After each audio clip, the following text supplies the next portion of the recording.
বহু ইনসিডেন্ট আছে যেখানে আমাদের ইয়েলো হয়েছে, ওদের ইয়েলো হয়নি। বহু ইনসিডেন্ট আছে যেখানে আমাদের ফাউল হয় উচিত না, ফাউল হয়েছে।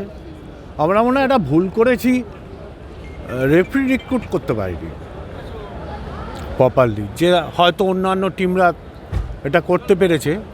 এই জায়গাটা আমাদের ব্যর্থতা আছে। ইনজুরি একটা পার্ট, ঠিক আছে, part of football, but injury তো থাকবে, ইনজুরির জন্য রিপ্লেসমেন্টও আছে। এরকম রেফারিং হলে কি করে হবে? এরকম রেফারিং হলে তো কিছু করতে পারবো না। তেজাস নাগভেঙ্কর বারবার বিভিন্ন ম্যাচে বিভিন্ন ভুল করেন, তারপরেও তিনি এই বারবার একটা ভাইটাল তেজাস ম্যাচ না, পান। বহু চক্র আছে। আমার মনে হয় কোনো ইনস্ট্রাকশন থেকে হচ্ছে এগুলো।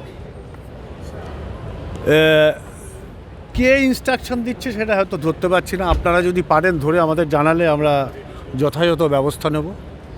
প্রথমে সলকেস্কো আজকের মহেশের চোটটাও খুব গুরুতর হলো, মাদিতালের চোটটা, এটা কি একটা চিন্তার বিষয় হয়ে দাঁড়াচ্ছে দলের কাছে?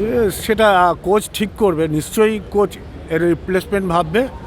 বাট যত টিমই খেলুক এরকম রেফারিং হলে কিছু হবে না, এটুকু বলতে পারি।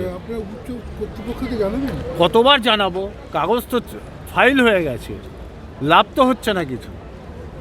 এরপরে দেখি রাস্তায় নামতে হয় কিনা।